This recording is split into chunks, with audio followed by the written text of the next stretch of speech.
El aire en la perla del Pacífico era espeso y olía a dinero viejo, a perfume importado y a las diminutas porciones de comida que costaban más que mi sueldo de un mes, o al menos el sueldo que ellos creían que yo tenía. Estaba sentada en una silla de terciopelo rojo, sintiendo cómo la tela de mi vestido de $45, el más sobrio y humilde que pude encontrar, se adhería a mi piel. Frente a mí, mi hijo Daniel, de 35 años, jugueteaba con un tenedor de plata, sin atreverse a mirarme a los ojos. A su lado, su prometida, Camila, resplandecía con un collar de diamantes que seguramente valía más que mi auto de hace 15 años. Y a la cabeza de la mesa, el doctor Esteban Andrade, su padre, un hombre cuya sonrisa aceitosa no lograba ocultar la dureza de sus ojos. Me evaluaba por encima de su copa de vino. Camila me presentó con una dulzura tan falsa que casi pude saborearla. Una capa de azúcar sobre el veneno de la vergüenza. «Papá, mamá, ella es Mercedes, la madre de Daniel», dijo. Y el énfasis en ella fue como una pequeña daga. Los ojos del doctor Andrade recorrieron mi atuendo, desde mis zapatos bajos y cómodos hasta el discreto broche que heredé de mi madre, deteniéndose un instante en el tejido sencillo de mi vestido. Su esposa, una mujer esculpida por el mismo bisturí de su marido, me dedicó una sonrisa que no le llegó a los ojos. En esa mesa, yo no era una futura consuegra. Era un espécimen exótico, una pieza de un museo de la clase trabajadora traída para su entretenimiento y análisis, y sentí las miradas curiosas de las mesas vecinas como alfileres en mi piel. Fue entonces cuando el doctor Esteban Andrade, limpiándose una comisura inexistente con una servilleta de lino, decidió hablar, proyectando su voz para que no solo yo, sino también las mesas adyacentes, pudieran escuchar su magnanimidad. «No se preocupe, Mercedes», dijo con una condescendencia afilada. «Aquí no juzgamos a la gente por su sencillez, aunque un evento así, para celebrar el futuro de nuestros hijos, ciertamente ameritaba un esfuerzo mayor, ¿no cree?». El silencio que siguió fue denso, cargado de la humillación que sus palabras destilaban. Mi hijo se encogió en su asiento, mientras Camila le lanzaba a su padre una mirada que era una mezcla de reproche y admiración. La trampa había sido activada. Por un instante, el murmullo del restaurante se desvaneció, y solo pude oír el latido de mi propio corazón, un tambor lento y firme. No sentí rabia, ni tristeza. Sentí una claridad helada, una calma peligrosa que se asentó en mi pecho. Observé sus rostros, la arrogancia de Esteban, la vanidad de Camila, la debilidad de mi propio hijo. Eran depredadores, y yo había entrado voluntariamente en su jaula, vestida como la presa que esperaban. Pero se equivocaban. No era una oveja. Había dirigido una empresa de logística de $15 millones durante 20 años. Había negociado con sindicatos y aplastado a la competencia. Ellos solo veían un vestido barato. Yo veía el tablero de ajedrez completo y cada una de sus futuras jugadas. Levanté mi copa de agua, un gesto deliberado y lento, y los miré directamente a los ojos, uno por uno, terminando en los del doctor Andrade. Mi voz, cuando salió, fue serena, sin un temblor, pero con el peso de 40 años de trabajo a mis espaldas. «La modestia está en el espíritu, no en el bolsillo, doctor. Y mi espíritu esta noche está muy tranquilo», respondí. Vi un destello de sorpresa en su mirada, la breve confusión de quien espera una disculpa y recibe un desafío. Camila apretó la mandíbula, y Daniel por fin levantó la vista, con una súplica silenciosa para que no complicara las cosas. Pero las cosas ya eran complicadas. Ellos simplemente aún no sabían cuánto. Esteban, sin embargo, recuperó rápidamente su compostura, redoblando la apuesta, convencido de que mi respuesta no era más que la bravuconada de una mujer acorralada. Se inclinó hacia adelante, con su costoso reloj de oro brillando bajo la luz del candelabro, y adoptó un tono paternalista. «Camila nos dijo que usted venía de una situación modesta. Es comprensible que se sienta abrumada. Haremos lo posible para que no se sienta fuera de lugar», sentenció. El mozo, que se acercaba con la botella de vino, dudó un instante, su mirada yendo de mi vestido al rostro del doctor, decidiendo en una fracción de segundo quién merecía su mejor servicio. Ese instante de duda fue la estocada final, la confirmación pública de mi supuesto estatus. Fue entonces cuando mis ojos se posaron sobre el objeto que delataba toda la farsa. Allí, junto a los cubiertos de plata y las copas de cristal tallado, yacía el brillante folleto de un condominio de lujo en la playa. Marina del Sol. Las imágenes mostraban apartamentos con vistas al océano, piscinas infinitas y la promesa de una vida de opulencia. Vi cómo Daniel y Camila lo miraban de reojo, sus rostros iluminados por la codicia. No era solo un sueño, era un plan de negocios, un plan donde yo era la única inversionista, aunque no me hubieran presentado el prospecto. Ese folleto no era una casualidad sobre la mesa, era el anzuelo, la zanahoria que justificaba la humillación del palo. Comprendí en ese momento que esta cena no era una celebración, sino una evaluación.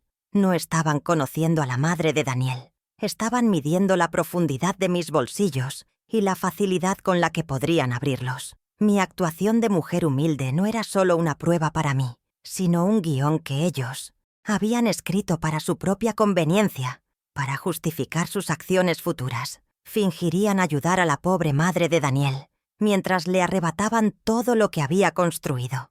Pero un depredador nunca espera que su presa le devuelva la mirada con una sonrisa, y yo estaba sonriendo por dentro, porque la partida acababa de empezar, y ellos ya me habían mostrado todas sus cartas. Cuéntame en los comentarios desde qué ciudad o país estás viendo cómo una mentira puede revelar una verdad tan dolorosa. Si crees que estas historias merecen ser contadas, apóyame con un like para que lleguen más lejos. Mientras el doctor Andrade pontificaba sobre vinos y viajes a Europa, mi mente se deslizó 20 años atrás. Me vi a mí misma, con 45 años, de pie en el umbral del almacén polvoriento de Transporte Segura, un día después del funeral de mi esposo. El negocio era pequeño, apenas una docena de camiones y un puñado de contratos locales. Mis manos, que habían sido de una maestra de escuela, de repente tenían que aprender el lenguaje de la grasa, los motores y las hojas de ruta. Los banqueros me daban 6 meses antes de la quiebra. Mis cuñados intentaron convencerme de venderlo todo por una miseria, pero yo tenía una promesa que cumplir, una que le había hecho a mi hijo Daniel, de 15 años, en el funeral de su padre. No te va a faltar nada. Tendrás el futuro que mereces. Esa promesa se convirtió en mi combustible. Durante los siguientes años, mi vida se midió en turnos de 10 o 6 horas. Llegaba al almacén cuando la ciudad aún dormía y me iba cuando las estrellas ya estaban altas. Aprendí a negociar con camioneros fornidos que al principio me veían como un chiste y terminaron respetándome más que a mi difunto esposo. Cada contrato firmado, cada ruta optimizada, cada cliente satisfecho se traducía en un número: los $50,000 anuales que costaba la matrícula de Daniel en una prestigiosa universidad de negocios en el extranjero. Mientras él aprendía sobre finanzas en 1900, aulas con aire acondicionado, yo contaba centavos en una oficina helada en invierno y sofocante en verano, oliendo a diésel y a café recalentado. ¿Se acordaría él de eso? A veces me pregunto en qué momento el propósito de mi sacrificio se desdibujó en su mente. ¿Cuándo dejó de ver mi esfuerzo como un acto de amor y empezó a verlo como una obligación? Quizás fui yo quien borró la línea, enviándole dinero extra para que no tuviera que trabajar durante sus estudios, asegurándome de que sus únicas preocupaciones fueran sus exámenes y su vida social. Quería darle las alas que yo nunca tuve, pero tal vez, en mi afán de protegerlo de la lucha, le impedí aprender a volar por sí mismo. Le di el destino, pero le negué el viaje. Y ahora, mirándolo asentir a las estupideces de su suegro, me daba cuenta de que estaba listo para volar. Sí, pero usando mi sacrificio como pista de despegue. Mientras Daniel cursaba su maestría, mi vida se contrajo para que la suya pudiera expandirse. Viví durante una década en un modesto apartamento de 60 metros cuadrados, en un barrio obrero, a 30 minutos de la sede de la empresa. Mi mayor lujo era permitirme comprar un libro nuevo cada mes. Conduje el mismo sedán azul durante 15 años, hasta el punto en que el mecánico del taller me saludaba por mi nombre y me fiaba las reparaciones. Cada dólar que no gastaba en mí iba a una cuenta de ahorros específica, una que crecía lenta pero implacablemente, alimentada por mi austeridad. Mis amigas me decían que merecía disfrutar de la vida, pero mi plan era a largo plazo. Esa cuenta de ahorros alcanzó los $250,000 el año en que Daniel se graduó con honores. Podría haberme comprado la casa de campo con la que siempre soñé, un lugar con un jardín para mis rosas y un porche para leer. Pero en lugar de eso, tomé hasta el último centavo y lo invertí en la empresa. Compré el terreno contiguo a nuestro almacén principal y supervisé personalmente la ampliación, pasando de unos modestos 1.500 a 5.000 metros cuadrados de espacio de almacenamiento de última generación. Esa inversión, ese sacrificio de mi sueño personal, fue lo que nos catapultó a las grandes ligas. En menos de 2 años, triplicamos nuestros contratos y nos convertimos en un referente nacional. Fue un movimiento estratégico, calculado y ejecutado con la precisión de un general en el campo de batalla. Un movimiento que Daniel, con su flamante título de maestría, aplaudió pero nunca comprendió del todo en su esencia. Él vio el resultado, el crecimiento exponencial en los balances financieros, pero no vio las noches de insomnio, el riesgo, la renuncia personal que había detrás. Para él, la empresa era una máquina de hacer dinero que siempre había estado ahí, robusta e infalible. No entendía que esa máquina tenía un corazón, y que ese corazón era el mío, bombeando sacrificios para mantenerla viva y pujante. ¿Cómo podría valorar algo cuyo costo real nunca conoció? Hace 6 meses, cuando Daniel me presentó a Camila, el tono de la música comenzó a cambiar, de forma sutil pero inconfundible. Las primeras señales fueron microabusos, disfrazados de preocupación. Frases como: «Mercedes, a tu edad ya no deberías preocuparte por esas cosas de la empresa. Daniel es joven, tiene visión, déjale tomar las riendas», se volvieron habituales. Camila me regaló una tablet, un aparato caro y moderno, para que te entretengas con juegos y recetas, suegrita. Era un gesto aparentemente cariñoso, pero el subtexto era claro.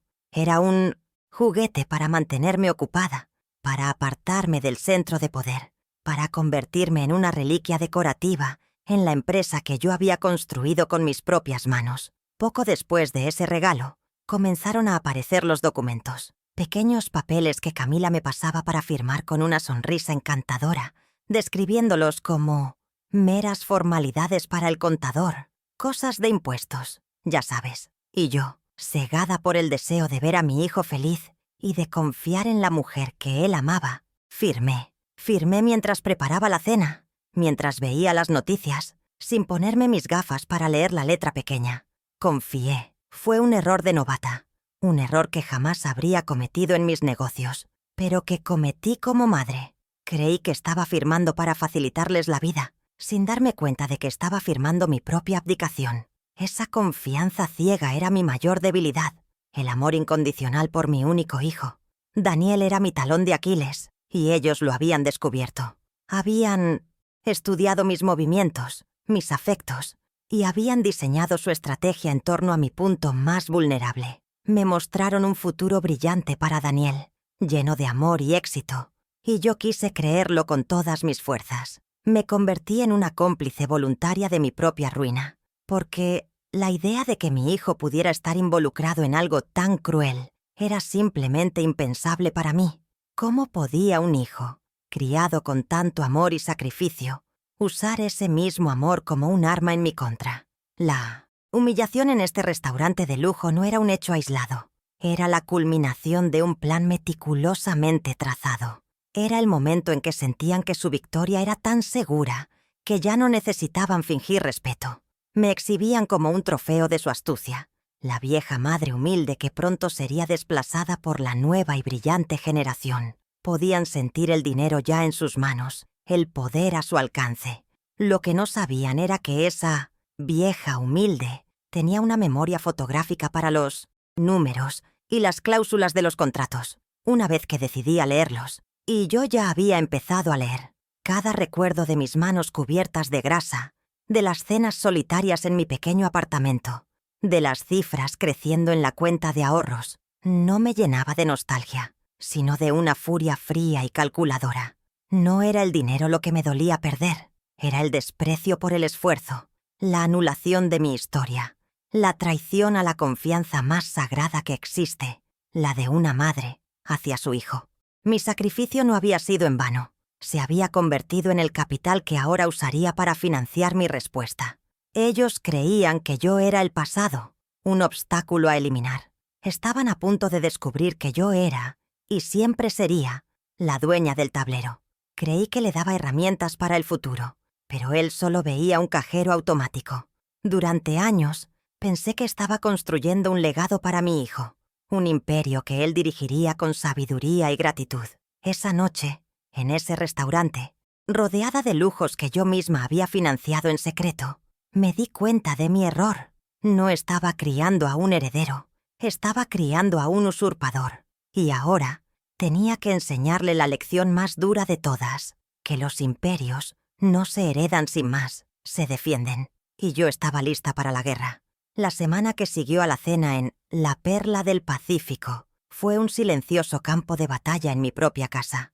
Mantenía una fachada de normalidad serena, sirviéndole el café a Daniel por la mañana y comentando banalidades con Camila cuando venía de visita. Pero por dentro, cada uno de mis sentidos estaba en alerta máxima.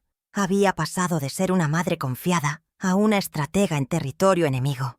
Dormía menos, pero pensaba más. Cada sonrisa suya, cada gesto de aparente afecto, lo analizaba bajo una nueva luz, buscando fisuras en su actuación. Sabía que habían sembrado minas en mi camino, y mi primera tarea era localizarlas una por una, antes de que me estallaran en la cara. La guerra no se había declarado, pero yo ya estaba movilizando mis tropas en secreto. La oportunidad se presentó un martes por la tarde. Yo necesitaba urgentemente una copia de la declaración de impuestos de la empresa del año anterior para una renegociación con nuestros proveedores logísticos. Le había pedido a Daniel el archivo varias veces, pero él, con una displicencia estudiada, me decía que lo tenía en su laptop y que me lo enviaría más tarde. El más tarde nunca llegaba. Ese día, mientras él estaba en el gimnasio con Camila, entré en su estudio con el pretexto de buscar un libro. Su laptop estaba abierta sobre el escritorio. Dormida, sentí un nudo de culpa en el estómago, la sensación de estar violando la privacidad de mi propio hijo. Pero la imagen del folleto de Marina del Sol sobre la mesa del restaurante borró cualquier vacilación. Desperté la máquina y el escritorio virtual apareció, lleno de iconos de redes sociales y carpetas con nombres vagos como cosas y proyectos. Empecé a buscar en la carpeta de documentos. Estaba el archivo de impuestos, tal como había dicho. Podría haberlo copiado y haberme marchado, pero algo me detuvo. Una subcarpeta llamada Importante Familia captó mi atención. El corazón me empezó a latir con más fuerza. Hice clic. Dentro había varios archivos, pero uno en particular hizo que se me helara la sangre en las venas. Se titulaba Acuerdo MDR borrador final. M de Mercedes, DR de Daniel Rojas. Acuerdo. No era un título para un documento de impuestos. Era algo más. Con la mano temblorosa moví el cursor y di doble clic. El documento de Word se abrió lentamente, como si el propio universo quisiera retrasar la revelación. Era un texto legal, denso y lleno de jerga que yo, afortunadamente, conocía muy bien después de 20 años firmando contratos. Era un poder notarial, pero no uno cualquiera, no uno limitado a gestiones específicas. Era un poder general, absoluto, y lo que era peor, irrevocable. Leía las cláusulas una y otra vez, sintiendo cómo el aire se enrarecía en la habitación. Cada palabra era un ladrillo más en el muro de su traición, una estructura legal diseñada para despojarme de todo lo que había construido, de todo lo que era. Mis ojos se clavaron en una cláusula específica, la número 7. La leí en voz alta, en un susurro que era casi inaudible, con facultades amplias, irrevocables y sin necesidad de rendir cuentas a persona alguna, física o moral. No era una formalidad, era una abdicación, era entregarles el reino, la corona y el cetro, y convertirme voluntariamente en una prisionera en mi propio castillo. Era el documento que Camila me había pedido firmar entre risas, diciendo que era para el contador. El último papel del que seguramente hablarían. Era la prueba irrefutable de que su plan no era una improvisación, sino una conspiración fría y calculada. Guardé una copia en un pequeño pendrive que siempre llevaba conmigo y cerré la laptop. La palabra borrador en el nombre del archivo era mi única esperanza. Significaba que aún no lo habían ejecutado. Necesitaban mi firma en un documento oficial, ante notario. Aún tenía tiempo, pero esta revelación solo abría más preguntas. ¿Qué más habían planeado? ¿Cuál era la urgencia? El poder notarial era el arma, pero ¿cuál era el objetivo inmediato? Sabía que no podía enfrentarlos todavía. Necesitaba más piezas del rompecabezas. Tenía el cómo, pero me faltaba el por qué y el cuándo. Y estaba decidida a encontrarlos. A partir de ese momento, mi casa dejó de ser un hogar y se convirtió en mi centro de operaciones. La segunda pista llegó de la fuente más inesperada. Un sábado por la mañana, Camila y Daniel habían salido a ver lugares para la boda. El doctor Andrade había venido a casa con ellos y se había quedado, supuestamente para conversar conmigo, pero en realidad pasó la mayor parte del tiempo en el jardín, hablando por teléfono con un tono alterado. Con él estaba su nieto de 10 años, Julián, el hijo del primer matrimonio de Camila. Era un niño callado, de ojos grandes y tristes, que parecía una sombra en la vida ostentosa de su madre y su abuelo. Siempre lo ignoraban, y quizás por eso él lo veía todo.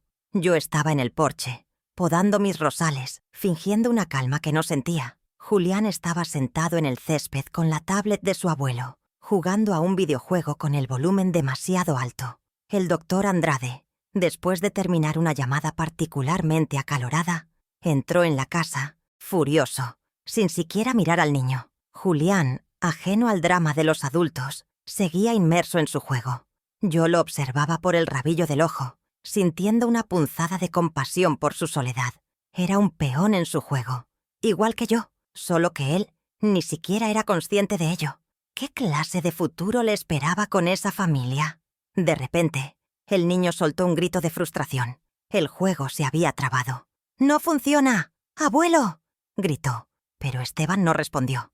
Entonces, Julián se levantó y caminó hacia mí, con la tablet en las manos. «Señora Mercedes, ¿usted sabe cómo arreglar esto?», me preguntó con una inocencia que me desarmó. Tomé el pesado aparato entre mis manos, que aún olían a tierra y a espinas de rosas. La pantalla del juego estaba congelada, pero al tocar el botón de inicio para cerrarla, mis ojos vieron algo más. Había varias aplicaciones abiertas, y una de ellas era el navegador de Internet. Y la pestaña que estaba abierta no era de un periódico ni de una red social. Era la página de un banco. Por una fracción de segundo, luché contra mi conciencia. Espiar era un límite que nunca había cruzado. Pero entonces recordé la cláusula del poder notarial. Recordé la humillación en el restaurante. Recordé la mirada de codicia en los ojos de Camila. Ellos no habían respetado ningún límite. ¿Por qué debería hacerlo yo? Con dedos firmes pulsé sobre la pestaña del navegador. La sesión del doctor Andrade seguía abierta. Lo que vi me revolvió el estómago. No era un estado de cuenta corriente normal.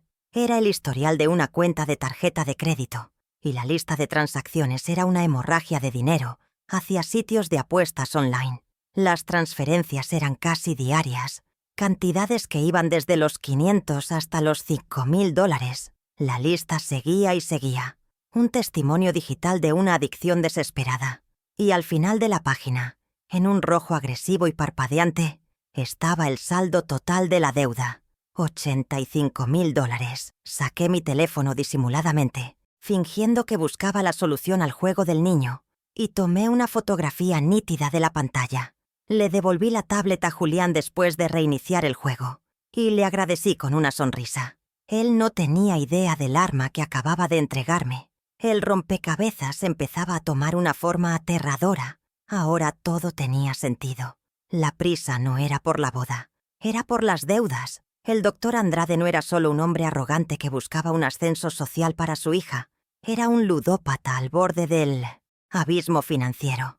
Y veía el patrimonio de mi familia como su único salvavidas. El matrimonio de Camila y Daniel no era una unión de amor, era una operación de rescate financiero. Mi dinero no iba a construir un hogar para ellos, iba a tapar el agujero negro de la adicción de Esteban. Y eso los hacía infinitamente más peligrosos, porque la desesperación anula cualquier escrúpulo. Sabía que el tiempo se agotaba. Un hombre con ese nivel de deudas no se detendría ante nada. El poder notarial era su solución a corto plazo. Pero, ¿cómo planeaban convencerme de firmar el documento final? ¿Y cómo pensaban acceder al dinero de forma tan rápida? Necesitaba una prueba más, una que conectara directamente la deuda de Esteban con las acciones de Camila y Daniel. Necesitaba oírlos de sus propias bocas, confirmar la conspiración con mis propios oídos. Y la arrogancia, como descubrí pronto, es el mayor enemigo de un conspirador. Sucedió un miércoles. Camila había pasado por casa para recoger a Daniel ir a una prueba del menú de la boda. Ella estaba en el salón, hablando por teléfono con su padre, mientras esperaba a que mi hijo bajara. Yo estaba en la cocina, preparando un té, moviéndome en silencio. La oí reír, una risa aguda y despectiva. «Sí, papá, todo va según el plan», dijo. Su voz era un veneno dulce. En ese momento, Daniel la llamó desde el piso de arriba, y al responderle, ella debió pulsar por error el botón del altavoz de su teléfono. De repente, la voz metálica y ansiosa de Esteban llenó el silencio del salón. «¿Estás segura? No podemos permitirnos más retrasos, Camila. La gente me está presionando», se quejó la voz de Esteban desde el teléfono. Mi corazón dio un vuelco. Sin hacer un solo ruido, deslicé mi propio teléfono del bolsillo de mi delantal y activé la aplicación de grabación de voz. Era una función legal, diseñada para grabar mis propias llamadas, pero en ese momento me pareció una herramienta enviada por la providencia. Me quedé inmóvil, pegada a la pared que separaba la cocina del salón, con el pulgar sobre el botón rojo de grabar. Cada segundo de esa conversación podía ser la pieza que me faltaba. Camila se dio cuenta rápidamente de su error y desactivó el altavoz, pero ya era demasiado tarde. Yo había grabado apenas 10 segundos, pero fueron suficientes. Su respuesta a su padre, ya en un tono más bajo pero aún audible para mí, fue la confirmación que necesitaba. «Papá, ten paciencia. En cuanto nos casemos y la vieja firme el último papel, el dinero estará disponible. Daniel ya la tiene convencida. Solo está esperando el momento adecuado para darle el empujón final». Cerró la llamada abruptamente cuando oyó los pasos de Daniel en la escalera. Yo detuve la grabación. Miré la onda de audio en la pantalla de mi teléfono. Era la voz de la traición. La palabra vieja. La forma en que lo dijo con tanto desdén, con tanta frialdad, fue lo que más me dolió. No era solo un plan de negocios. Era personal. Para ella, yo no era una persona, era un obstáculo. Un cajero automático obsoleto que necesitaba un último código para entregar el efectivo antes de ser desenchufado para siempre. ¿Y Daniel? Daniel la tenía convencida. Mi propio hijo, mi sangre, era un participante activo, el verdugo dulce que me daría el empujón final. Cualquier atisbo de duda, cualquier esperanza de que él fuera solo una víctima de la manipulación de Camila, se evaporó en ese instante. Estaba solo en esto. Ahora tenía 3 pruebas: el plan, el poder notarial, el motivo, la deuda de juego y la confesión, la grabación de audio. Estaba construyendo mi caso contra ellos, ladrillo a ladrillo, en el más absoluto silencio. Me sentía como una detective en mi propia vida, investigando el crimen antes de que se cometiera. Sabía que la fiesta de compromiso, que se celebraría en el jardín de mi casa en poco más de una semana, sería el escenario perfecto. Ellos la veían como el preludio de su victoria. Yo la veía como el escenario de su juicio. Pero sentía que faltaba una última pieza, la más importante. Necesitaba la prueba del delito consumado, o al menos de su intención final e inminente. El último papel que mencionó Camila. Recordé de nuevo el folleto de Marina del Sol. Su codicia era su mayor debilidad. Decidí buscar en el estudio de Daniel una vez más, esa misma noche, después de que se durmieran. No busqué archivos digitales esta vez. Busqué papel, algo tangible, en el último cajón de su escritorio, debajo de una pila de catálogos de autos deportivos. Encontré una carpeta de cuero. No tenía ninguna etiqueta. Mi instinto me dijo que la abriera. Dentro, perfectamente ordenado, estaba el contrato de promesa de compra-venta de un apartamento en el condominio Marina del Sol, el más caro, el penthouse con la terraza de 100 metros cuadrados y la piscina privada. Mis ojos recorrieron el documento, absorbiendo cada detalle. Los compradores eran Daniel Rojas y Camila Andrade, y entonces vi la fecha de la firma y la cláusula de pago que hizo que todo encajara con una claridad brutal. El contrato estaba firmado por ellos hacía una semana y estipulaba un pago inicial de $500,000 que debía hacerse efectivo. Y aquí estaba la clave, 7 días después de la fecha de su boda. Era la prueba definitiva. La pistola humeante. No estaban esperando el dinero para buscar un lugar donde vivir. Ya lo habían comprado. Habían comprometido $500,000 de mi dinero sin siquiera habérmelo pedido. Tan seguros estaban de que podrían acceder a él. Estaban comprando su nido de amor con las plumas que aún no me habían arrancado del cuerpo. La audacia de su plan me dejó sin aliento. La falta de respeto, la presunción de que yo era tan ingenua, tan senil, que nunca me daría cuenta. Se habían condenado a sí mismos con su propia arrogancia y su propia avaricia. Cerré la carpeta con un cuidado casi reverencial. Tomé una foto de cada página con mi teléfono, asegurándome de que los nombres, las fechas y las cifras fueran perfectamente legibles. Ahora sí, el rompecabezas estaba completo. Tenía todas las pruebas que necesitaba, cada una más condenatoria que la anterior, formando una cadena de evidencia tan sólida como el acero. Ellos seguían moviendo sus piezas en el tablero, creyendo que estaban a punto de darme jaque mate. No sabían que yo ya había visto la partida completa y que su rey estaba a punto de caer en una trampa de la que no habría escapatoria. La fiesta de compromiso no sería una celebración, sería una ejecución. Con las pruebas seguras en mi poder, la fase de la duda había terminado. Daba comienzo la fase de la acción. El lunes a las 10 de la mañana en punto, entré en el despacho de Salvador Mena, mi abogado y amigo desde hacía más de 30 años. Su oficina olía a caoba, a libros viejos y a confianza. No hubo saludos efusivos. Simplemente me senté frente a su imponente escritorio y, en silencio, coloqué sobre la superficie pulida una carpeta. Dentro, en un orden meticuloso, estaba todo.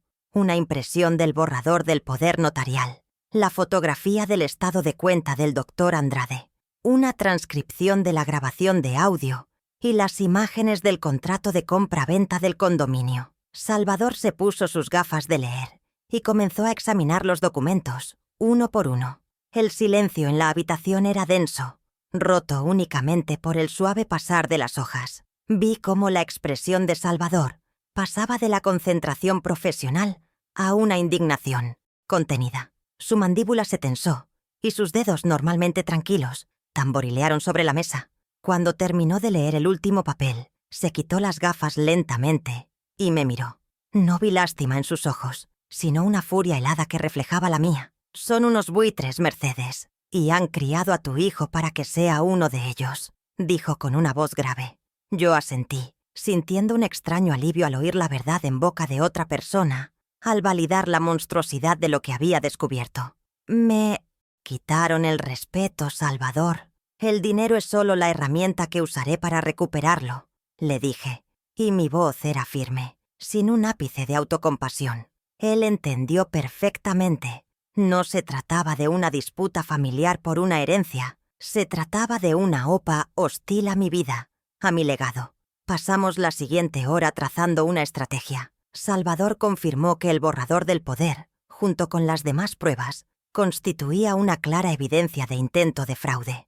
Me explicó las ramificaciones legales, las acciones que podíamos emprender, pero estuvo de acuerdo conmigo en que una batalla legal larga y tediosa no era la solución. Esto requería una acción quirúrgica, rápida y pública. La ley estaría de mi lado en un tribunal, pero eso llevaría meses, quizás años. Para entonces, El daño a mi reputación y a mi espíritu sería irreparable. La justicia, la verdadera justicia, tenía que ser inmediata y contundente. La fiesta de compromiso, le dije, es el escenario perfecto. Ellos mismos han convocado a la audiencia. Salvador me miró, una lenta sonrisa formándose en su rostro. Comprendió el poder simbólico de mi plan, usar su celebración como el vehículo de su propia caída. «Es audaz, Mercedes, y peligroso», advirtió. «Lo sé», respondí, «pero he pasado mi vida construyendo algo desde la nada. No voy a dejar que lo destruyan sin luchar, y yo nunca peleo para perder». El martes puse en marcha la segunda fase de mi plan, la auditoría. No podía usar a nuestros contadores habituales. Daniel los conocía y podría sospechar. Así que llamé a Ricardo, un viejo amigo de la universidad, un auditor forense semi-retirado cuya discreción era legendaria. Le pedí que viniera a la oficina bajo el pretexto de una consulta para una posible expansión internacional, una historia plausible que no levantaría sospechas. Llegó a las 9 de la mañana, con un maletín gastado y una mirada que no se perdía un solo detalle. Lo instalé en una sala de juntas vacía, lejos de la oficina de Milton, Daniel, y le di acceso a los servidores financieros de los últimos 6 meses. Fue un día de tensión controlada. Pasé varias veces por el pasillo de la sala de juntas, viendo la silueta de Ricardo a través del cristal esmerilado, trabajando en silencio. Daniel, ajeno a todo, pasaba por mi oficina para hablarme de los exorbitantes planes de su luna de miel en las Maldivas, un viaje que, por supuesto, esperaba que la empresa financiara como un bono de rendimiento. Tuve que clavar las uñas en las palma de la mano para mantener una sonrisa serena en mi rostro, para asentir y decirle que lo hablaríamos después de la fiesta. Él veía mi docilidad como una señal de rendición. Yo la usaba como el camuflaje perfecto para mi contraofensiva. A las 6 de la tarde, Ricardo me llamó a la sala. Había impreso varios extractos bancarios de las tarjetas de crédito corporativas a nombre de Daniel. No había desfalcos masivos, no todavía, pero había un patrón claro y sistemático de abuso. Cenas en 1.200, restaurantes de lujo con Camila, facturas de más de $1.000, catalogadas como almuerzos con clientes, compras en boutiques de diseñador, registradas como uniformes corporativos, mantenimientos para su auto deportivo personal, cargados como gastos de flota. Eran miles de dólares en pequeños robos hormiga, una sangría constante y arrogante de los recursos de la empresa. Cada recibo que Ricardo me mostraba era una pequeña traición, una prueba más de que el desprecio de mi hijo por mi trabajo no era reciente. Llevaba meses, quizás años, viendo la empresa no como un legado a proteger, sino como su alcancía personal. Se sentía con derecho a ese dinero. Creía que era suyo por el simple hecho de existir. La conversación con Camila no había sido el inicio de su plan, solo la culminación. Estaba afilando el cuchillo con mi propio dinero, antes de clavármelo en la espalda. Agradecí a Ricardo. Le pagué en efectivo por sus servicios y guardé su informe en mi caja fuerte. Era otra pieza de artillería para el gran día. El miércoles por la noche, ejecuté el paso más arriesgado, la recuperación de las pruebas digitales originales. Daniel y Camila tenían una cena con unos amigos, una de esas reuniones sociales que tanto les gustaba publicitar. Esperé a que las luces de su auto deportivo desaparecieran al final de la calle y entré de nuevo en el estudio de mi hijo. Esta vez no había vacilación ni culpa. Me movía con la precisión de un soldado en una misión. Conecté el pendrive encriptado que Salvador me había preparado, un dispositivo que no dejaría rastro digital de la transferencia de archivos. La habitación estaba en silencio, solo se oía el zumbido del ordenador. Metódicamente copié cada archivo incriminatorio, el borrador del poder notarial, las fotos del estado de cuenta, el contrato del condominio. Mientras los archivos se transferían, mis ojos recorrieron su escritorio. Junto al teclado había una nota adhesiva con su caligrafía apresurada. Era una mini lista de tareas. La primera decía, confirmar florista. La segunda, recoger traje. Y la tercera, escrita con urgencia y subrayada 2 veces, decía, conseguir firma de mamá en papeles finales antes del sábado. La sangre se me congeló. Tenían un plazo. La fiesta era su fecha límite. Mi firma era la llave final que abriría su tesoro. Una vez completada la copia, realicé una comprobación triple para asegurarme de que los archivos estaban seguros en el pendrive. Luego, borré el historial de acceso a las carpetas y apagué el ordenador, dejándolo todo exactamente como lo había encontrado. Salí del estudio cerrando la puerta sin hacer ruido. La operación había sido un éxito. Ahora tenía las pruebas originales, guardadas y protegidas, listas para ser desplegadas. Ellos creían que tenían el control del tiempo y de la información, sin saber que yo acababa de desarmar su bomba y estaba rearmándola para que les explotara en las manos, justo en medio de su celebración. El plan avanzaba según lo previsto, cada pieza encajando en su lugar con una precisión matemática. Mi serenidad exterior era mi mejor arma. Nadie sospechaba. Daniel me comentaba lo relajada que me veía, y Camila me elogiaba por finalmente aceptar mi nuevo papel en la familia. Asentía y sonreía, mientras por dentro repasaba la coreografía de la confrontación que se avecinaba. No sentían respeto por mí, pero sí sentían una confianza absoluta en mi estupidez. Y esa confianza sería su perdición.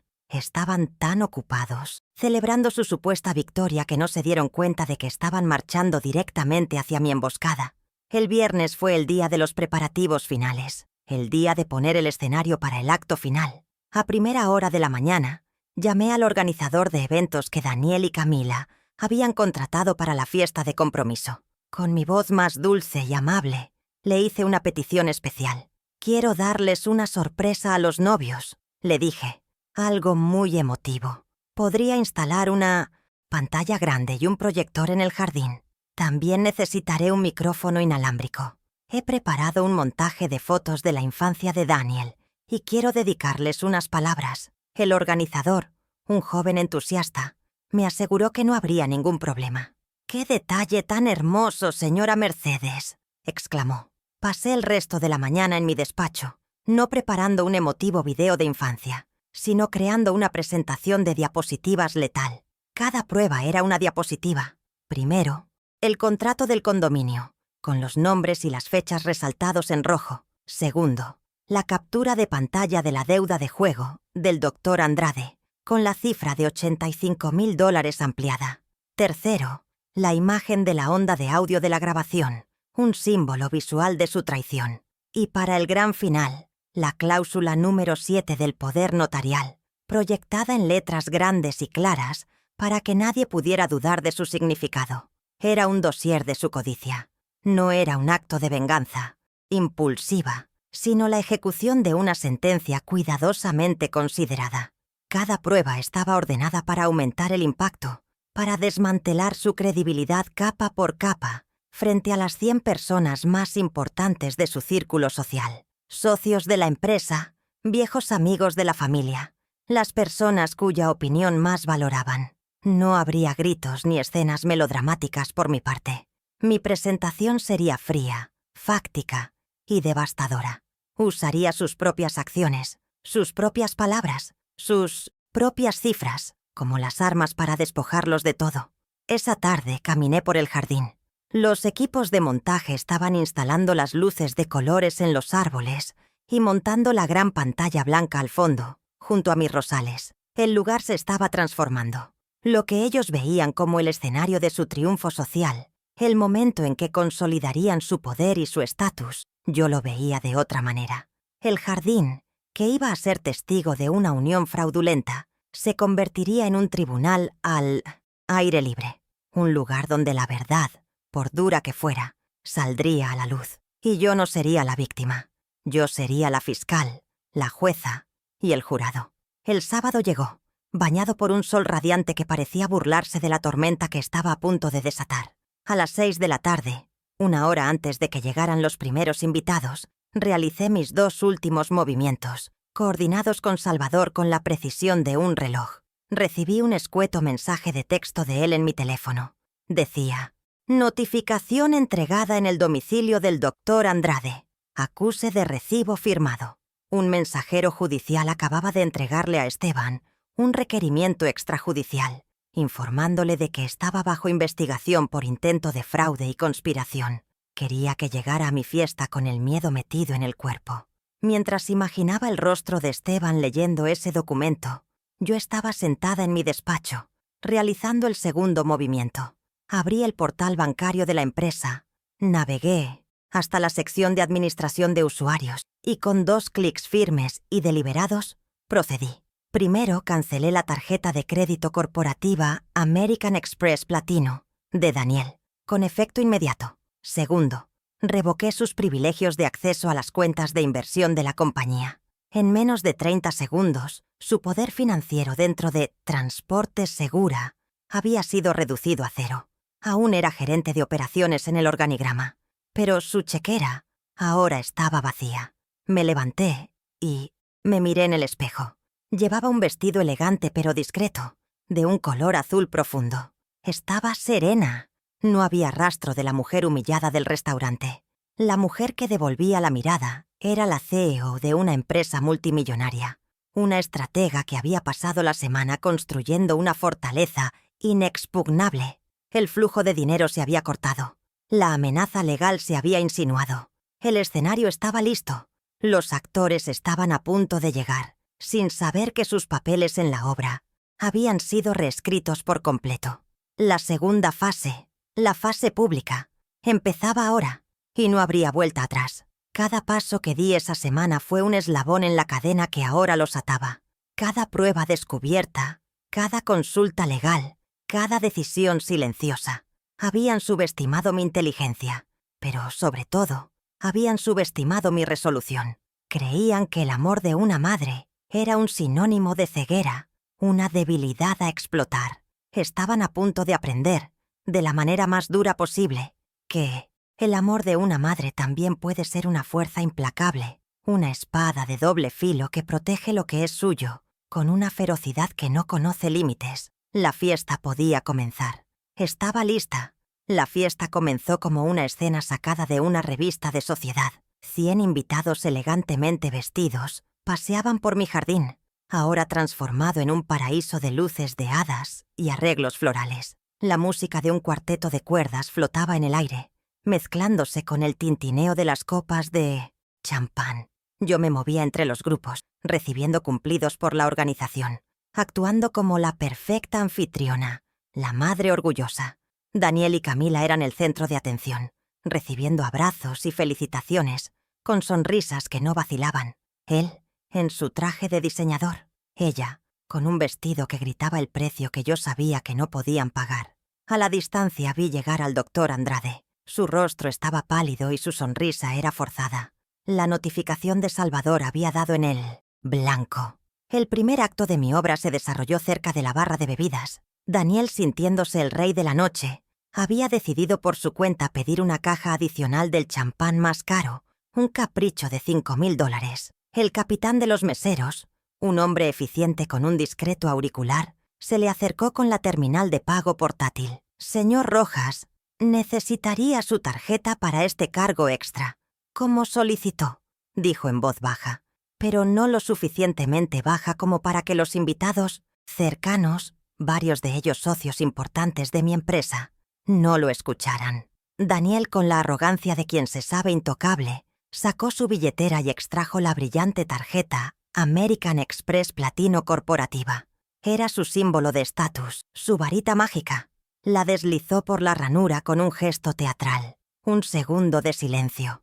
El capitán frunció el ceño. «Disculpe, señor. La tarjeta ha sido declinada». La sonrisa de Daniel titubeó. «Eso es imposible. Debe ser un error de la máquina». «Inténtelo de nuevo», ordenó con un tono irritado. El capitán, imperturbable, lo intentó una segunda vez. Mismo resultado. «Declinada, señor. Quizás desea usar otra tarjeta». El rostro de Daniel pasó del desconcierto al pánico. Varios pares de ojos curiosos estaban ahora fijos en él. Vi cómo su fachada de joven y exitoso ejecutivo se resquebrajaba en tiempo real, el sudor brillando en su frente. Camila, a su lado, lo miraba con un destello de impaciencia, casi de desprecio. Fue mi momento de intervenir. Me acerqué al grupo con una calma maternal, como si acudiera para ayudar a un niño que ha tropezado. «Oh, Daniel, querido, ¿problemas con la tarjeta?», pregunté con una dulzura que era puro veneno. A veces la señal de estas máquinas falla. No te preocupes. Sin esperar su respuesta, saqué de mi bolso mi propia tarjeta, una personal, no corporativa, y se la entregué al capitán. «Cobre de aquí, por favor, y asegúrese de que mis invitados tengan todo lo que deseen». Luego, con una voz clara para que todos los presentes escucharan, añadí: «A partir de ahora, cualquier gasto adicional se dirige directamente a mí». El capitán asintió, procesó el pago sin problemas y se retiró. El mensaje había sido enviado, alto y claro. El poder financiero acababa de cambiar de manos, públicamente. Daniel, con el rostro rojo de humillación, intentó llevarme a un rincón. «Mamá, ¿qué pasó con mi tarjeta? Necesito que llames al banco», susurró con urgencia. Yo le puse una mano en el brazo, una caricia que era una barrera de acero. «Cariño, no vamos a hablar de negocios esta noche. Es un momento para celebrar tu felicidad. Ya lo veremos el lunes en la oficina». «Con calma», le respondí, y me alejé para saludar a otro invitado, dejándolo varado en medio de su propia fiesta, despojado de su autoridad y sin respuestas. Desde el otro lado del jardín, vi la reacción de los otros dos conspiradores. La sonrisa de Camila se había vuelto rígida, una máscara de cera que amenazaba con derretirse. El doctor Andrade, que había presenciado toda la escena, se acercó a ella y comenzaron a hablar en susurros apretados, lanzándome miradas furtivas. La notificación legal, seguida de esta demostración pública de que el control financiero de Daniel había sido revocado, había encendido todas sus alarmas. Sentían que el suelo bajo sus pies temblaba, pero no entendían la magnitud del terremoto que se avecinaba. Su arrogancia se estaba transformando en una palpable ansiedad.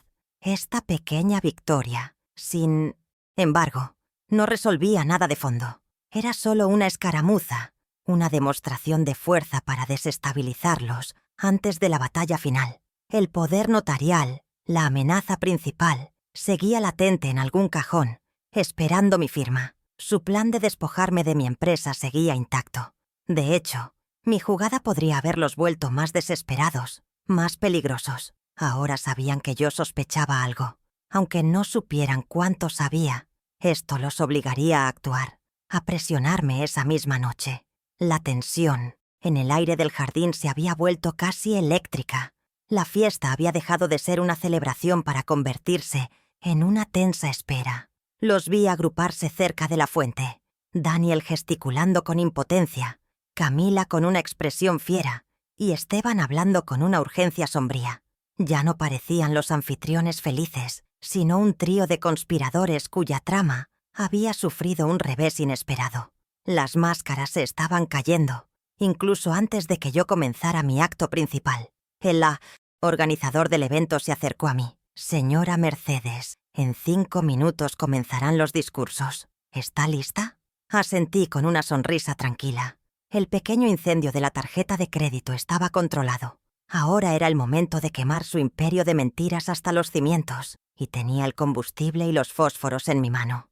Llegó el momento de los discursos. El organizador del evento, con una sonrisa radiante, les entregó el micrófono a Daniel y a Camila. Se pusieron de pie, tomados de la mano, bañados por la luz de un reflector que los hacía parecer una pareja de un cuento de hadas. Daniel comenzó a hablar, su voz resonando en el jardín silencioso, recuperado ya de su anterior humillación. Agradeció a los invitados por venir, habló del amor que sentía por Camila y de los sueños que construirían juntos. Todo era un cliché predecible, hasta que dirigió su mirada hacia mí, sentado en la primera fila. Su expresión era de una gratitud tan bien actuada que casi resultaba convincente. Y nada de esto sería posible sin el apoyo incondicional de mi madre. «Mercedes», dijo, y sentí 100 pares de ojos girarse hacia mí. «Ella es la roca de nuestra familia, una mujer cuyo sacrificio y generosidad no conocen límites. Desde que conoció a Camila la ha tratado como a una hija. Mamá, gracias por tu generosidad, por darnos las herramientas para empezar nuestro propio camino. Prometemos hacerte sentir orgullosa». Camila tomó el micrófono y añadió: «Sí, Mercedes, gracias. Su apoyo significa el mundo para nosotros». Los invitados aplaudieron conmovidos. Yo también aplaudí, lenta y deliberadamente. Estaban tejiendo la soga con la que iba a ahorcarlos y me la estaban ofreciendo en bandeja de plata. Cuando los aplausos se extinguieron, el organizador anunció: «Y ahora, unas palabras de la orgullosa madre del novio, la señora Mercedes Rojas». Me levanté y caminé hacia el pequeño escenario. No sentía nervios, solo una determinación gélida. Tomé el micrófono y miré a la multitud. Vi a mis socios, a mis amigos de toda la vida, a la élite social que los Andrade tanto anhelaban impresionar.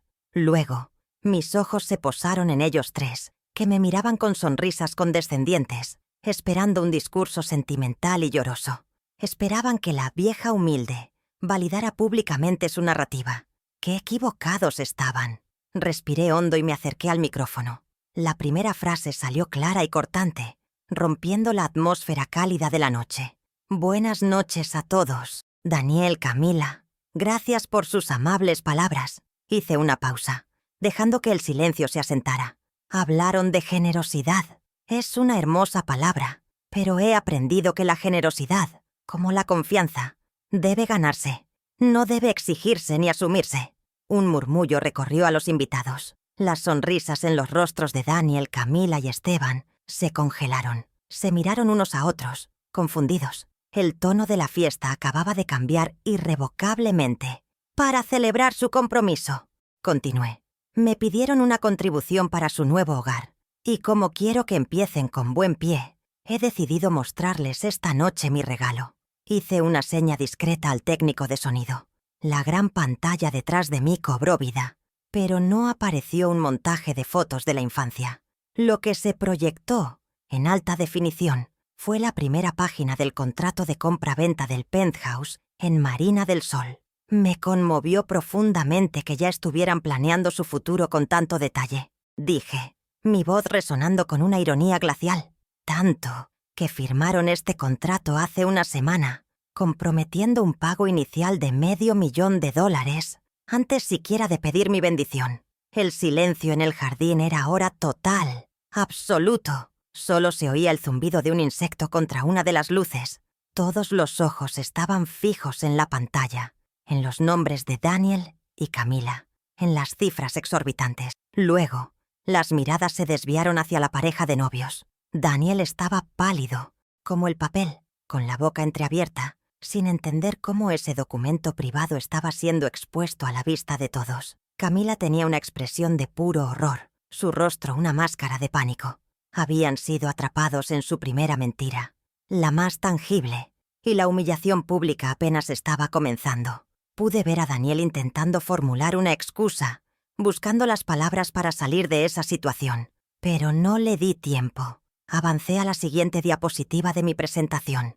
La pantalla se volvió negra por un instante, y luego apareció una onda de audio, la imagen visual de una grabación.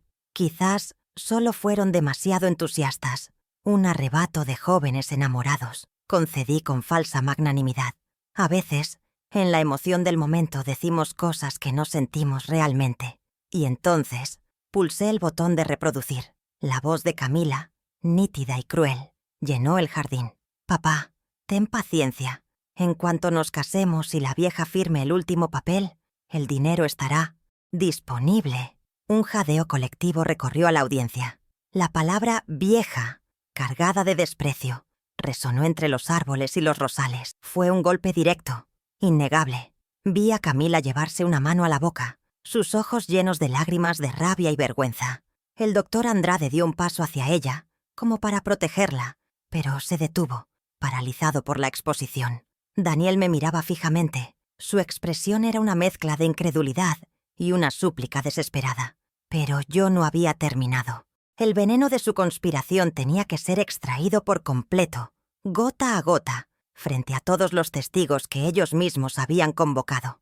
«Un último papel», repetí en el micrófono, dejando que las palabras flotaran en el aire. Suena tan transaccional, casi como un negocio. Entonces me giré lentamente para mirar directamente al doctor Esteban Andrade, que ahora me observaba con puro odio. «Doctor, entiendo su apuro por emparentar, por acelerar estas transacciones. A veces las circunstancias personales nos obligan a buscar soluciones creativas. El siguiente clic. En la pantalla apareció la foto que había tomado de su tablet, el estado de cuenta de la tarjeta de crédito, con la lista de transferencias a sitios de apuestas y la deuda final en un círculo rojo. Una deuda de $85.000 es una gran motivación. ¿No es cierto, doctor?, pregunté, mi voz tranquila pero cortante como un bisturí. Debe ser difícil mantener un estilo de vida de cirujano plástico prestigioso cuando se tienen acreedores llamando a la puerta. Casar a su hija con una fortuna debe haberle parecido la solución perfecta a sus problemas. Esteban Andrade, el hombre que me había humillado por mi vestido de $45, se quedó sin palabras. Su reputación, construida sobre una imagen de éxito y riqueza, se desmoronaba en segundos. Los murmullos de los invitados se convirtieron en un clamor de desaprobación. Su círculo social, sus colegas, sus pacientes adinerados, todos estaban allí, presenciando su caída. Vi cómo el color abandonaba por completo su rostro. Su esposa estaba llorando en silencio a su lado. Camila lo miraba, esperando que dijera algo, que me desmintiera, que luchara, pero él no podía. La prueba era irrefutable, una captura de pantalla de su propia cuenta bancaria. La humillación era total y absoluta. Su desesperación financiera, el motor secreto de toda la trama, había quedado expuesta a la luz cruda y despiadada de la verdad. Había intentado salvarse, sacrificándome a mí, y en el proceso se había destruido a sí mismo. Finalmente me volví hacia mi hijo.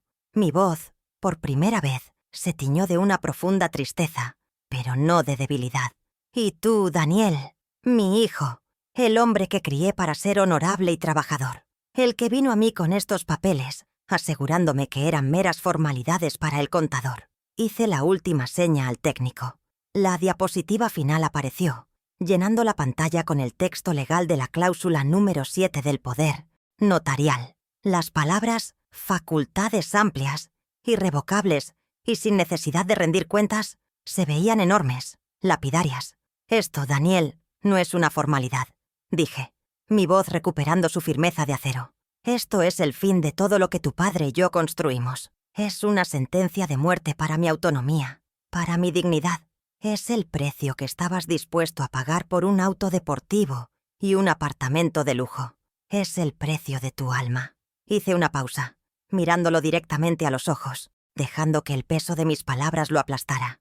Y tu alma, hijo mío, no está en venta, no a ningún precio.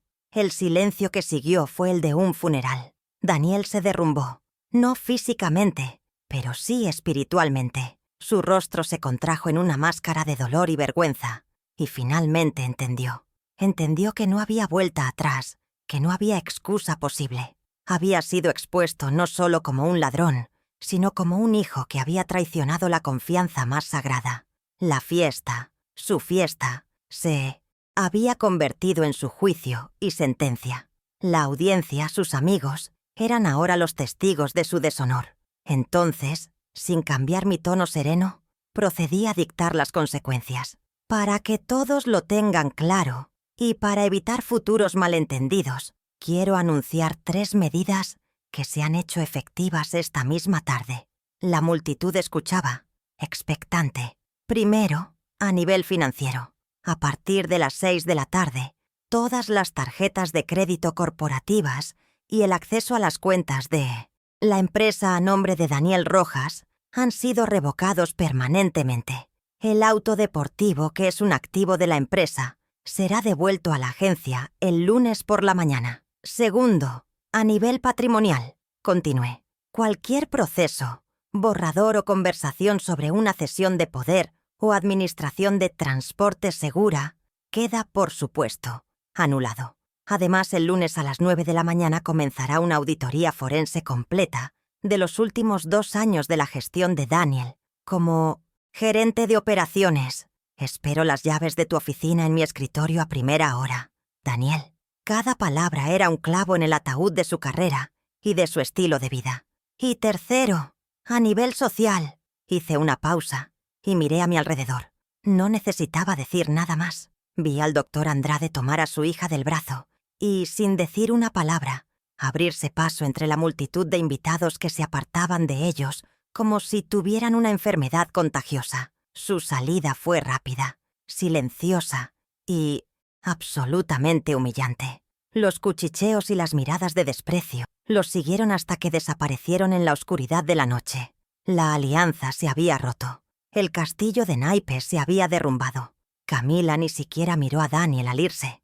Lo abandonó allí, de pie, solo en el centro del jardín, bajo la luz del reflector, expuesto ante el mundo. Él se quedó paralizado, viendo cómo la mujer por la que lo había arriesgado todo lo dejaba sin una segunda mirada. Su futuro de lujo, su estatus, su prometida, todo se había evaporado en menos de 10 minutos. Se había quedado sin nada, excepto con la vergüenza de sus actos. Dejé el micrófono sobre el podio. Mi trabajo estaba hecho. No sentía euforia, solo un vacío agotador y la sombría satisfacción de haber restaurado el orden. Había protegido mi legado. Había defendido mi dignidad. Había realizado una cirugía dolorosa pero necesaria para extirpar el cáncer de la traición de mi familia. La fiesta había terminado y una nueva etapa, con nuevas reglas y nuevas fronteras, estaba a punto de comenzar. Miré por última vez a mi hijo, que ahora sollozaba en silencio, y sentí una punzada de piedad, pero no de arrepentimiento. A veces, el acto de amor más grande de una madre no es proteger a su hijo de las caídas, sino asegurarse de que aprendan la lección cuando tocan fondo. Y Daniel acababa de estrellarse contra el suelo de la realidad que yo misma había construido para él. La reconstrucción, tanto la suya como la mía, empezaría mañana. Cuando el último invitado se hubo marchado, un silencio denso y pesado se apoderó del jardín. Las luces de hadas que antes parecían mágicas, ahora solo iluminaban el desorden. Copas de champán abandonadas, servilletas arrugadas en el césped, y en el centro de todo, mi hijo Daniel, una estatua de miseria. Se acercó a mí, sus ojos rojos e hinchados por lágrimas que no había visto desde su niñez. «Mamá, lo arruinaste todo», me dijo con una voz rota, una acusación que buscaba desesperadamente hacerme sentir culpable. Lo miré, no con ira, sino con la claridad agotadora de un cirujano después de una operación a corazón abierto. El tumor había sido extirpado, pero el paciente estaba débil y la herida abierta. «No, hijo», respondí con una calma que me sorprendió a mí misma. «No lo arruiné. Acabo de empezar a reconstruirlo. El problema es que tú creías que el imperio ya estaba terminado, que solo tenías que sentarte en el trono, pero te saltaste la parte más importante, la construcción de los cimientos». Le señalé la casa, la empresa, todo lo que nos rodeaba. Todo esto se construyó con sudor, con integridad, con sacrificios que tú nunca entendiste. Y ahora vas a empezar a entenderlo. Vas a empezar a construir tu propio futuro, no sobre mi dinero, sino sobre tu propio esfuerzo. Y sí, lo harás conmigo, pero esta vez desde los cimientos. A la semana siguiente, establecí las nuevas reglas. No eran negociables. Eran las condiciones para su permanencia. No en mi testamento, sino en mi vida. Daniel tuvo que desalojar el lujoso apartamento que la empresa le pagaba y mudarse a un modesto piso de 2 ambientes en el centro, cuyo alquiler tendría que cubrir con su nuevo sueldo. Su auto deportivo fue devuelto a la agencia y se le asignó uno de los vehículos utilitarios de la flota de la empresa, el mismo que usan nuestros mensajeros. Le di una semana para ordenar sus asuntos personales, una semana para despedirse de la vida que creía merecer, sin habérsela ganado nunca. Su nuevo puesto en Transporte Segura era el de asistente de logística en el almacén principal, el mismo lugar donde yo había empezado 20 años atrás. Su sueldo sería el de un empleado de nivel básico, sin bonos ni privilegios. Tendría que fichar a la entrada y a la salida, cargar cajas si era necesario, y aprender cada ruta, cada cliente y cada problema desde abajo. «El respeto y el dinero se ganan, Daniel», le dije el día que le entregué su nuevo uniforme. «No se heredan en vida. Te estoy dando la oportunidad que tú nunca me diste a mí, la de demostrar de qué estás hecho. No la desperdicies». Han pasado 6 meses desde la fiesta de compromiso, 6 meses de un silencio laborioso y una reconstrucción lenta. Estoy sentada en mi oficina, la que siempre fue mía, revisando los planos para nuestra expansión a los mercados de Colombia y Brasil. Los números son buenos, el futuro es prometedor. He recuperado por completo las riendas de mi empresa y me siento más fuerte y lúcida que nunca. La crisis no me debilitó, me recordó quién era. Me despojó de la ceguera del amor maternal mal entendido y me devolvió la visión de la líder que siempre he sido. Mi dignidad no reside en el dinero que tengo, sino en el control que ejerzo sobre mi propia vida y mi propio trabajo. A mi lado, en la silla de invitados, está Julián, el nieto que Camila dejó atrás en su huida hacia el ostracismo social. Viene a visitarme 2 veces por semana después del colegio. Su padre biológico no tiene interés en él, y los Andrade le dieron la espalda. En un acto de justicia poética, he decidido financiar su educación. Es un niño brillante y curioso, y me está enseñando a usar un nuevo software de diseño gráfico en mi tablet, la misma que su madre me regaló para que me entretuviera con juegos. Nos reímos juntos cuando cometo un error. Su risa es limpia, genuina. Es la única herencia valiosa que su familia me dejó. He aprendido que la traición a menudo te obliga a establecer límites que nunca pensaste que necesitarías, incluso con las personas que más amas. Mi relación con Daniel es ahora formal, profesional. Lo veo en el almacén cuando hago mis rondas. Trabaja duro, en silencio. Ha perdido la arrogancia en su mirada. A veces, en sus ojos, veo un destello de la gratitud que tanto eché de menos. No sé si algún día podré perdonarlo por completo, o si nuestra relación volverá a ser la de una madre y un hijo. Pero sé que está en el camino correcto, un camino que él mismo tiene que pavimentar. Cometí errores, por supuesto. Mi mayor error fue pensar que podía proteger a mi hijo del mundo, dándole todo lo que yo no tuve. Creí que el amor significaba ausencia de lucha, y al hacerlo, le negué las herramientas más importantes para la vida: la resiliencia, el valor del esfuerzo y el carácter. La lección más dura no fue para él, sino para mí. Aprendí que el amor de una madre no debe ser un cheque en blanco, que puede ser robado y mal utilizado. Descubrí que el amor más verdadero a veces se expresa con un no rotundo, con una línea dibujada en la arena, con la dolorosa decisión de dejar que tus hijos enfrenten las consecuencias de sus propios actos. Cuéntame abajo en los comentarios qué parte de esta historia te impactó más y por qué. Si crees que esta verdad merece ser escuchada por otras mujeres que puedan estar en una situación similar, deja tu like para que el algoritmo no la entierre. Tu apoyo ayuda a que estas voces lleguen más lejos. Construí un imperio para mí, hijo, pensando que ese era mi mayor logro. Ahora entiendo que mi verdadera tarea apenas comienza. Ahora debo enseñarle a construir el suyo, desde cero, con sus propias manos y su propio sudor. Porque al final, el legado más valioso que podemos dejar no es el dinero que acumulamos en una cuenta bancaria, sino el carácter que forjamos en las personas que amamos.